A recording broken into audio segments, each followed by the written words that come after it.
L'objectif est ici d'observer un bulletin de paye réalisé. Donc nous allons cliquer sur Bulletin, prendre la période 2017 et sélectionner par exemple le bulletin de Ludovic Berthet. Donc le temps que le logiciel charge ce bulletin. Nous retrouvons ici le bulletin de Ludovic Berthet pour la période du 1er avril au 30 avril 2017. Ce salarié a le profil mensuel non cadre entreprise Planète, qui est donc mentionné en haut du bulletin. Le bulletin est composé de différentes rubriques.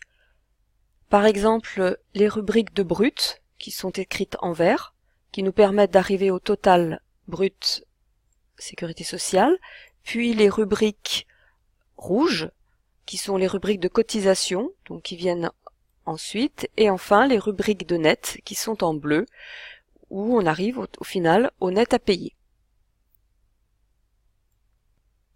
Ces rubriques peuvent être prévues directement au moment du profil, mais elles peuvent aussi être rajoutées exceptionnellement pour un besoin particulier. Par exemple, ici, en cliquant sur rubrique disponible, il est possible de rajouter une rubrique. Mais nous verrons plus tard qu'il est peut-être plus pertinent lorsqu'une rubrique doit être utilisée sur plusieurs mois, donc à ce moment-là, il est plus intéressant de l'intégrer au profil. Une fois les rubriques correctement paramétrées, il faut saisir les variables. Donc nous allons dans Saisie des variables et nous retrouvons des variables comme le salaire mensuel, les heures mensuelles qui sont renseignées au moment de la fiche salariée. Nous avons aussi des variables qui changent tous les mois, par exemple les heures supplémentaires. C'est à ce niveau aussi que peuvent être saisis les congés payés et les absences.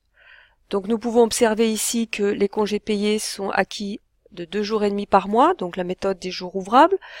Nous avons également le salaire de base qui sert au calcul des congés payés et le cumul de l'année. Ce salarié, par exemple, n'avait pas eu d'absence sur le mois d'avril. Une fois les variables renseignées, il faut appuyer sur Calculer de manière à calculer le bulletin.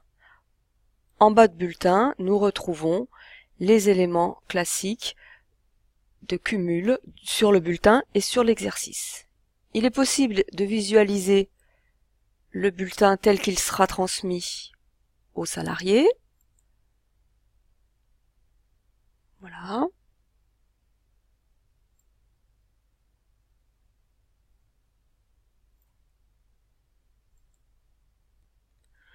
Une fois le bulletin calculé et contrôlé, il ne reste plus qu'à le valider.